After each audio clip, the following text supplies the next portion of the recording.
દરેકને નમસ્કાર. હું છું આપનો યોગીરાજ ભવાન અને આજે આવ્યો છું ગાંધીનગરના ધોળાકુવા ગામમાં. અને ધોળાકુવા ગામમાં મારા પરમ મિત્ર કહી શકું, મારા સ્નેહી કહી શકું અને ભાઈ જેવા ભાઈબંધ કહી શકું. કારણ કે કલાકાર એટલા માટે નથી કહેતો કે જીવ એક અને ખોડિયા જુદા છે. અને એવા એક ધુરંધર, ટેલેન્ટેડ, સ્ટ્રગલવાન એવા એક વ્યક્તિને મળવા આવ્યો છું. તો ખરેખર મળીને આજે ખૂબ આનંદ આવશે તમને અને જાણવાને માણવા જેવા કલાકાર છે. તો મિત્રો, પ્રથમ તો આપણી આ ગુજરાતી રંગમંચ ચેનલમાં તમારો જે અવિરતપણે સાથ અને સહકાર રહ્યો છે એ બદલ ખૂબ ખૂબ આભાર, ધન્યવાદ. તો આવો મળીએ એવા જ એક કલાકારને જે જાણીને તમને ખૂબ આનંદ થશે. તો લાલુભાઈ, જય માતાજી. જય માતાજી. પ્રથમ તો તમને મળીને મને ખૂબ ખૂબ આનંદ થયો કે ઘણા સમયથી આપણે ટેલિફોનિક વાતો થતી હતી સરસ કે લાલભાઈ તમારું ઇન્ટરવ્યૂ મારે કરવું છે, હા પણ સમયના અભાવે, સમયના સંજોગ ન મળવાથી આજે આપણે ન મળી શકે એ ટાઈમે. પણ આજે સમય નજીક આવી ગયો છે સરસ અને ખરેખર તમે આપણી આ ગુજરાતી રંગમંચ ચેનલમાં જે સમય આપ્યો એ બદલ ફરી એકવાર થેન્ક યુ કહીશ. કારણ કે આને ઇન્ટરવ્યૂ નહીં કહું, બે ભાઈ મળીને એક મીઠી વાતો કરવી છે. સાચી વાત અને મીઠી વાતો કરીને તમારી જર્ની મારે દર્શકો સુધી પહોંચાડવી છે. સરસ કે લાલુ રાવળ એક કલાકાર બન્યા, પણ કઈ રીતે બન્યા, કોના સપોર્ટથી બન્યા અને એમને શું શું સ્ટ્રગલ કરી છે એ મારે જણાવવું છે. તો તમારો પરિચય હું આપી દઈશ પહેલાં, કારણ કે હું તમને ઘણા વર્ષોથી જાણું છું. ના બરાબર છે. તો લાલુ રાવળ એક એવું નામ છે કે ગુજરાતમાં, ગુજરાત બહાર એને અસંખ્ય સોંગ ગાયા છે અને અસંખ્ય પ્રોગ્રામો કર્યા છે અને રેગડી કિંગ પણ કહી શકાય. કારણ કે એક આગવું સ્થાન બનાવ્યું છે જેને રેગડી કલાકારમાં. રમેલમાં જ્યાં જ્યાં જાય તે છવાય છે. તો એવા કલાકારની જર્ની આજે મારે તમને જણાવી છે.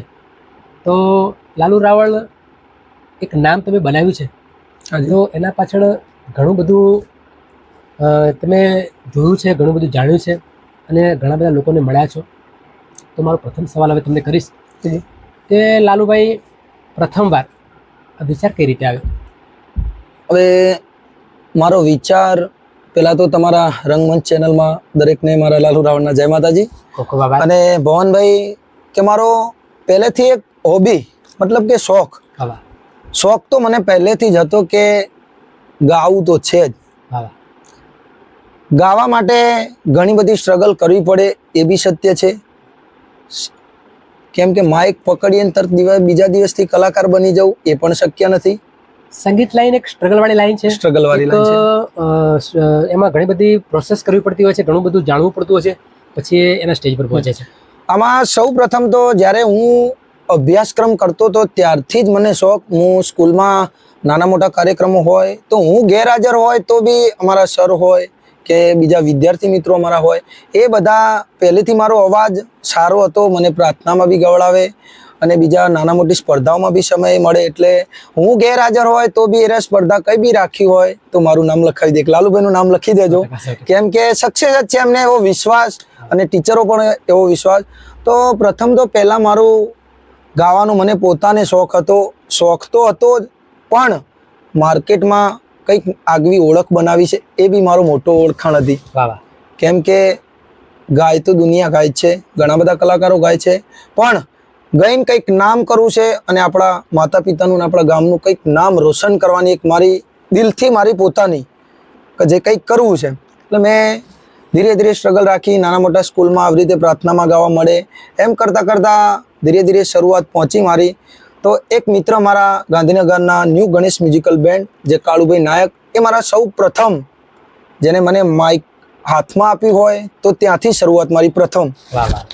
અને માઇકમાં ગાવા મળ્યું તો સૌ પ્રથમ વાર ઓનલી ફોર મને સનેડો ગાતા આવડે. જે તે મણિરાજભાઈ ગાતા હતા ત્યારે નવી સનેડો આવેલો, એ સોંગ ખૂબ ચાલતું અને મણિરાજભાઈ બારોટનું અત્યાર બી વન વે ચાલે જ છે. અને એ સોંગથી શરૂઆત કરેલી મેં. એમ કરતાં કરતાં ધીરે ધીરે બીજા કલાકાર મિત્રોની ઓળખાણ થઈ, બીજા સાઉન્ડવાળા, રિધમવાળા ઘણા બધા મિત્રોને મળ્યા, તમારા મારા જેવા મિત્રો બી મળ્યા. અને સૌ પ્રથમ ત્યાંથી જ્યારે થોડી તૈયારી કરી પછી ત્યાંથી હું નીકળ્યો. પછી અમારા એક પનાર ગામના વિક્રમજી પનારા, જે તમે જાણતા બી હશો, એમની સાથે એમના જોડે એક સ્કૂટર હતું. સ્કૂટરનો નંબર છે આખી શ્રી તો ખ્યાલ નહીં, પણ 2564 નંબરનું સ્કૂટર હતું.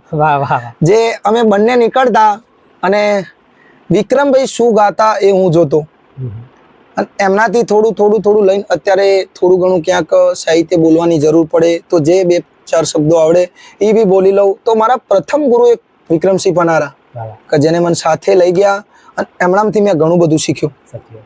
ત્યાંથી ધીરે ધીરે આવી સ્ટ્રગલ મારી ચાલુ થઈ, અને પછી સૌ પ્રથમ મેં સોંગ બનાવ્યું કે મારે આગળ વધવું છે તો પ્રથમ પહેલા અમારે માતાજીને વધુ માનતા હોય, અને હું જોગણીમાને દિલથી માનું પહેલેથી. જોગણીમાને યોગીરાજ સમાજમાંથી તમારો જન્મ થયો છે, રાવણદેવમાં જન્મ થયો છે, તો જોગણીમાને તો 100% પ્રથમ સ્થાન આપવા. પ્રથમ સ્થાન હોય એમનું, અને એ દરેક રાવણદેવના દિલમાં હોય છે. એટલે પ્રથમ હું જોગણીમાને દિલથી માનતો, એટલે મેં એવું નક્કી કરેલું કે કેસેટની દુનિયામાં જ્યારે મારે જવું છે તો મેં મનથી એવું માનેલું કે મારે સૌ પ્રથમ પહેલા જોગણીમાનું સોંગ બનાવવું છે. એટલે મેં મારું અને ગમનભાઈ સાંથલનું જ્યારે પેલી સીડીની કેસેટો આવતી હતી એ બેનું MP3 ટ્રેક 1 અને ટ્રેક 2 રિલીઝ અમારું બંનેનું ભેગું બનાવેલું, જે ટાઇટલનું નામ છે જોગણીમાની માયા, અમારું પ્રથમ સોંગ. અને ત્યાંથી શરૂઆત કરી. પછી બીજી વાર મારું સોંગ કર્યું તો આપણા સમાજ માટે મેં ગાયું છે, જેના ટાઇટલનું નામ છે વટ પડે ગુજરાતમાં જોગણીમાના રાજમાં, જેમાં આપણા રાવળ સમાજ માટે પણ સારા શબ્દો ગાયેલા છે અને જોગણીમા વિશે પણ ઘણું બધું ગાયેલું છે. તો મારું પ્રથમ જેમાં અભિનય મેં પોતે અને બેન શ્રી જીનલબેન રાવળ, જેમાં અમારે ડિરેક્શન કર્યું હતું કરણભાઈ રાયકા, અને અમારો ભાણો કેમેરામેનમાં છે, અને બધા ઘરના જ બધા સભ્યો, જે એમને લાગ્યું કે હવે આ કંઈક કરશે, એટલે ઘરના માણસોનો પણ ઘણો બધો સભ્યોનો મને સપોર્ટ મળ્યો છે. અને મારે હજુ આમાં સ્ટ્રગલ ચાલુ જ રાખવી છે. એમ કરતાં કરતાં અમે ગરબાની બધું કાર્યક્રમો ધીમે ધીમે કરતા રહ્યા. પછી ત્યાંથી નીકળ્યા એટલે પછી એક સોંગ અમે બનાવ્યું, લવ સોંગ, જેના શબ્દો હતા કે દિલના ટુકડા. ટાઇટલનું નામ જ અમે આપ્યું હતું. હવે એમાં MP3 સોંગ બનાવ્યું અમારા ટેમ્પલ સ્ટુડિયો રાજનભાઈ રાયકા અને ધવલભાઈ મોટરના ત્યાંનું રેકોર્ડિંગ કરાવરાયું હતું. અને પછી એ સોંગ અમારા કરણભાઈ રાયકાએ મારી પોતાની જે મને અત્યારે હાલ જે તકલીફ છે એના પર એમને ડિરેક્શન કર્યું, અને આખી સ્ટોરી એમને મારા પર બનાવી અને સોંગ રિલીઝ કર્યું. તો તમારા રંગમંચ ચેનલ મિત્રોમાં દરેકને વિનંતી કરું છું કે જોજો એ સોંગ, અને એમાં મારી પોતાની જીવનશૈલી છે કેવી રીતે કરવું, અને એ સોંગમાં બધી આખી બતાવી છે. એટલે દરેકને વિનંતી કરું છું જોજો. પછી એમાં છે બીજું, હવે આગળ તમે જે કોઈ એની માહિતી તમને આપું છું. ખૂબ જ સરસ વાત કરી લાલુભાઈ તમે, કારણ કે તમારી આખી જીવનશૈલી તમે વર્ણવી નાખી છે. તો આગળ પ્રશ્ન તમને એવો કરીશ કે આજે રાવણ સમાજને પણ તમે ઘણું બધું યોગદાન આપ્યું છે, રાવણ સમાજમાં ઘણી બધી સેવાઓ આપી છે. તો આજે રાવણ સમાજ તમને કઈ રીતે આમ પ્રોત્સાહન આપે છે? પ્રોત્સાહન એ રીતે આપે છે કે અત્યારે શું કે હવે મારું થોડું ઘણું મારા બધાના વડીલોને, ચાહક મિત્રોના બધાના સપોર્ટથી આટલે સુધી પહોંચ્યા હોય. હવે સૌ પ્રથમ એક તો હું ગર્વ છે કે હું રાવળદેવ છું, એ મને ગર્વ છે. અને અત્યારે બી સમય મને મળે ગમે ત્યારે આપણા સમાજનું કાર્યક્રમ હોય, અને નાના મોટા કોઈ બી માનો કે સમૂહ લગ્ન હોય, કઈ માતાજીની મોટી પ્રતિષ્ઠા હોય, તો સમાજનું કોઈ બી કામ આવે તો 2-5 મિનિટ મને જે મળે એ હું ત્યાં હાજરી આપું. તમને યાદ કરે છે? હા, ખરેખર કે ભાઈ લાલુભાઈ રાવળ 100% યાદ કરવા પડે. એટલે સમાજ આપણને યાદ કરે છે, એટલે આપણે કે સમાજ માટે 5-10 મિનિટ ટાઈમ કાઢીએ છીએ, અને એમના લીધે આપણે ઉજળા છીએ, અને બીજા ચાહક મિત્રોના કારણે આપણે ઉજળા છીએ. અને એ આપણને આટલે સુધી લાયા હોય તો એમના દ્વારા છીએ. આપણે મહેનત ને સ્ટ્રગલ તો કરી, બાકી તો પ્રથમ તો કોઈ માયક બી નહીં આપેલું, એવા બી અનુભવ થયેલા છે ઘણા બધા. મારે આ તો કોઈને જાહેર નથી કરવું, પણ ઘણી જગ્યાએ એવું બી બનેલું કે આખી રાત બેસી રહેવું પડે, પણ કોઈ માયક આપે નહીં. પણ કુદરત અને મારી મહેનત અને સ્ટ્રગલ સતત મેં તોડી નથી. આજે એવું છે કે લાલુ રાવળ આયા પહેલા તો એમને એમ કે એમને ગાવા, અત્યારે પોઝિશન થઈ ગઈ. કેવું લાગે છે? ફીલ થાય ને અત્યારે. પ્રથમ એક સમય એવો હતો કે જ્યારે ગાવા માટે બેસી રહેવું પડતું, અને આજે જાતા પહેલા જ માઇક મળે છે. કેમ? ભગવતીની દયા કહેવાય, ભગવતીની માં જોગમાયા માં મેલડીની દયા છે, બરાબર. કે એ વસ્તુમાં બેસી રહેવું પડે આખી રાત, અને સામે બીજા સિંગરો કે કોઈ ગાતા હોય તો મનથી એવું થાય કે આટલું ટેલેન્ટ મને ક્યારે આવી જશે, અને આપણો નંબર ક્યારે આવશે. એમ કરતા કરતા રાત પૂરી થઈ જાય. ચલો આજની રાત તો પૂરી, બીજો દિવસ આવશે, બીજા દિવસ થશે. એટલે ઘણી બધી સ્ટ્રગલો કરી છે મેં. ખૂબ જ સરસ વાત કરી લાલુભાઈ. પણ આજે તમારી જોડે બેઠો છું અને તમારું ઇન્ટરવ્યુ કરવાનું હતું, ત્યારે કોમેન્ટમાં ઘણીવાર મને લોકોએ કહ્યું છે કે ભાઈ લાલુ રાવળનું ઇન્ટરવ્યૂ કરો, સરસ સરસ. તો એ માટે મેં ઘણીવાર ફોન તમને કર્યા હા હા. અને સમય સંજોગે તમે આજે મને સમય આપી દીધો છે.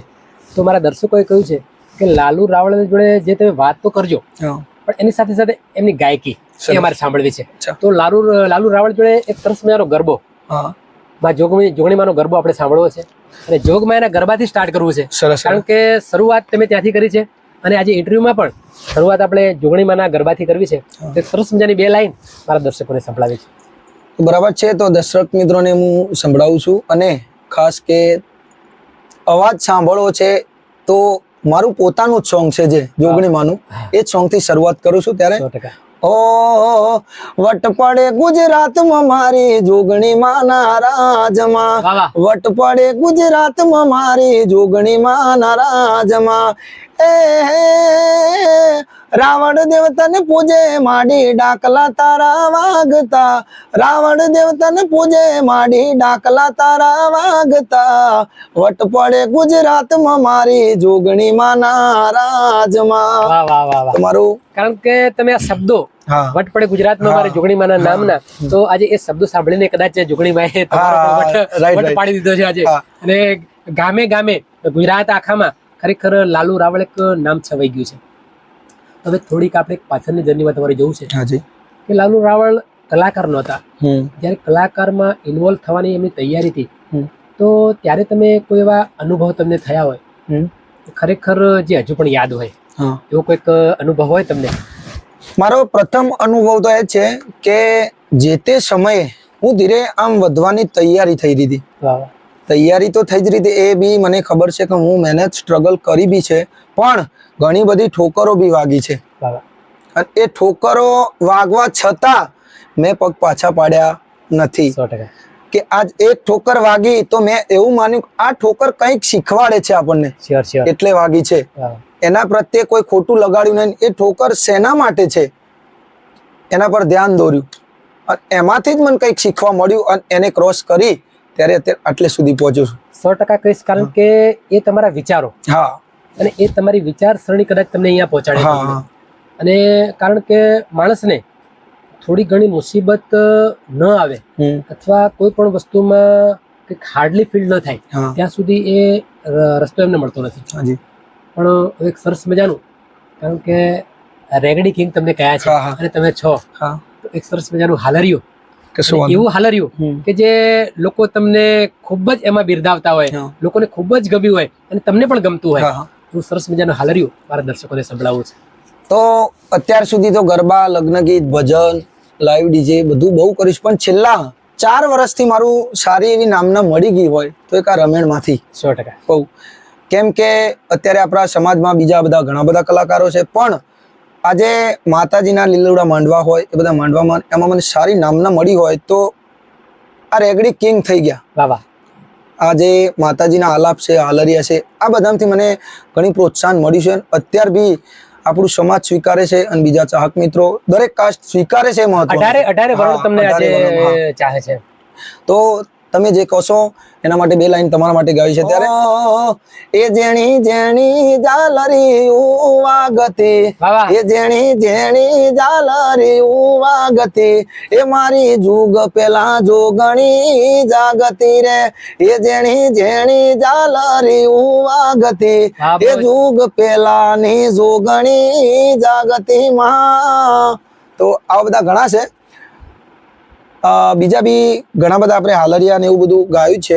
અને તમને રાજી કરવા માટે અમે કલાકાર છીએ, પણ પબ્લિક રાજી એમાં અમે રાજી, કેમ કે તમે સ્વીકારશો તો અમારે એક સ્ટેપ આગળ વધશું. 100%. 100%. તો લાલુભાઈ, ખરેખર તો હું તો ઘણીવાર તમારા પ્રોગ્રામમાં પણ બેઠો છું, ઘણીવાર તમારી જોડે સંગત કરી છે, પણ અત્યારે હજુ પણ એવું થાય છે કે સાંભળ્યા જ કરું તમને. હા. કારણ કે તમારો અવાજ, તમારી જે ગાવાની એક ટેકનિક, એક ગાવાનું એક જે તમારો અભ્યાસ, ખરેખર દરેકને એક અલગ મોજ કરાવે છે. કારણ કે જ્યાં જ્યાં તમે જાઓ ત્યાં છવાઈ જાઓ છો. અને એનું રીઝન હોય તો એ તમારી એક સ્ટ્રગલ, તમારી મહેનત, તમારી આવડત અને મા જોગમાયાની દયા. હાજી.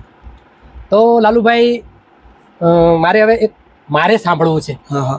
કારણ કે હાલરિયા તો તમે સરસ ગાઓ છો, ગરબા બી સારા ગાઓ છો, ઓન ઇન વન હા દરેક જગ્યાએ તમે છવાઈ જાઓ છો, દરેક પ્રોગ્રામો સારા કરો છો, પણ એક ભજન મારે સાંભળવું છે તમારા અવાજમાં, સરસ. તો હું સાંભળીશ ને મારા દર્શકો સાંભળશે.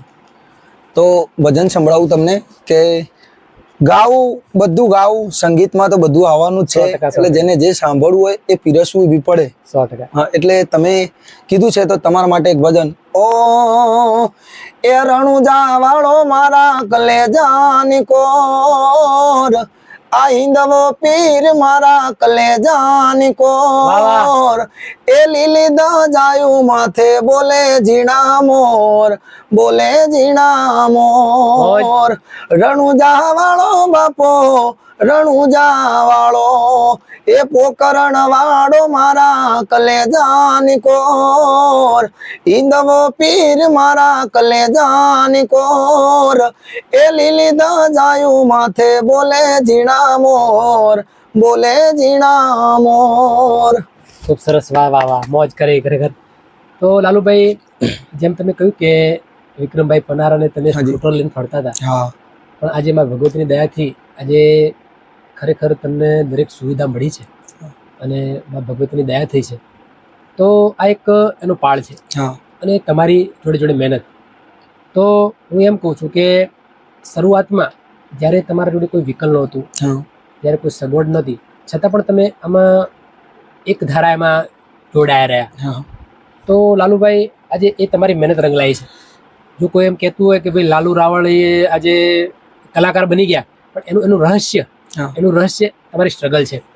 અને આજે તમે કોઈ કદાચ તમને ડેટ આપવા આવે ને તમે પેમેન્ટ કહો તો એમ કે આટલું પેમેન્ટ, હા, પણ એની આગળની સ્ટ્રગલ ઘણી બધી છે. Struggle, અને આજે તમે એ માગો છો હા, એ, અને તમારું કામ, હા, તમારું જે કામ છે એ તમે માગો છો, બરાબર. સરસ. તો દર્શકોને એમ કહીશ કે ખરેખર લાલુ રાવળ આ જ કલાકાર છે, પણ હાલ તમે એમને મળો તો એવું તમને લાગે કે તમારા એક જૂના મિત્ર હોય. હા, અને મારા તો મિત્ર છે જ, પણ તમને પણ એવું લાગશે કે 15 વર્ષ જેની ઓળખાણ હોય એ રીતની એમની વાતો હોય છે. હા.